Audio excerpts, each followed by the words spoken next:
اعوذ باللہ من الشیطان الرجیم بسم اللہ الرحمن الرحیم معزز و مکرم ناظرین کرام السلام علیکم ورحمۃ اللہ وبرکاتہ۔ امید کرتے ہیں کہ آپ سب خیر و عافیت سے ہوں گے۔ آج کی ویڈیو میں ہم بات کرنے والے ہیں 10 محرم الحرام یوم عاشورہ ہے اور اس دن کی عظمت اور فضیلت کیا ہے۔ 10 محرم یوم عاشورہ کا روزہ رکھنا کیسا ہے، ایک روزہ رکھیں گے یا 2 روزے رکھیں گے اور یہ روزہ رکھنے پر آپ کو کتنا اجر و ثواب ملے گا۔ سب سے پہلی بات کہ 10 محرم یوم عاشورہ یہ افضل اور اعلیٰ دن ہے، کیونکہ یہ محرم کی 10 تاریخ ہے اور محرم کا مہینہ سارا کا سارا عظیم اور افضل مہینہ ہے، عظمتوں والا مہینہ ہے۔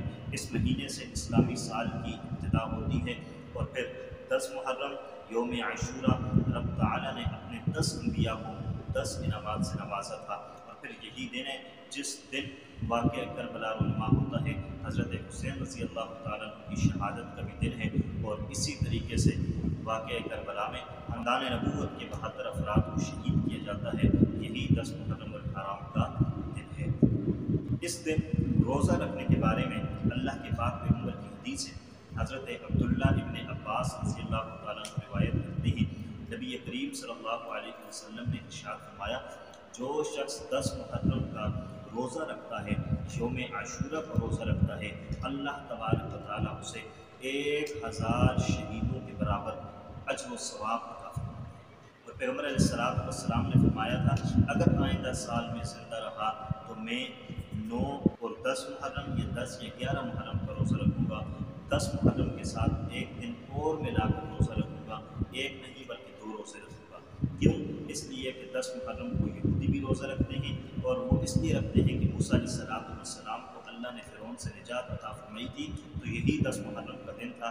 اس دن وہ شکرانے کے طور پر روزہ رکھتے ہیں۔ اللہ کے پاک پیغمبر نے فرمایا، اگر یہودی اس دن روزہ رکھتے ہیں تو ہم بھی روزہ رکھیں گے، لیکن ہم ایک نہیں بلکہ 2 روزے رکھیں گے، اس لیے کہ خالف الیہودا، پیغمبر علیہ السلام نے فرمایا یہودیوں کی مخالفت کرو۔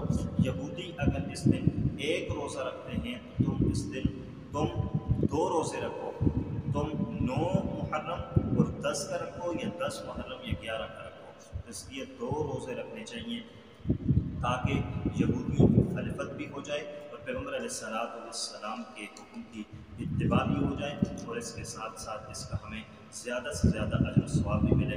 اس لیے کوشش کریں کہ 10 محرم یوم عاشورہ کو روزہ رکھیں۔ اس روزے کی بڑی اہمیت ہے، بڑا اجر و ثواب ہے کہ 1000 شہیدوں کے برابر اجر و ثواب ملتا ہے۔ اور ایک حدیث کے اندر یہ بھی آتا ہے کہ جو آدمی یوم عاشورہ کا روزہ رکھتا ہے، اللہ تبارک و تعالیٰ اسے حج اور عمرے کا ثواب عطا فرماتے ہیں، مقبول حج اور عمرے کا ثواب بھی عطا فرماتے ہیں۔ اس لیے مقبول حج اور عمرے کا ثواب ملنا بھی بڑی بات ہے، اور 1000 شہیدوں کے برابر اجر و ثواب ملنا بھی بہت بڑی بات ہے۔ تو یہ 2 روزے ہیں، تو یہ ضرور رکھیے، ان پر اجر و ثواب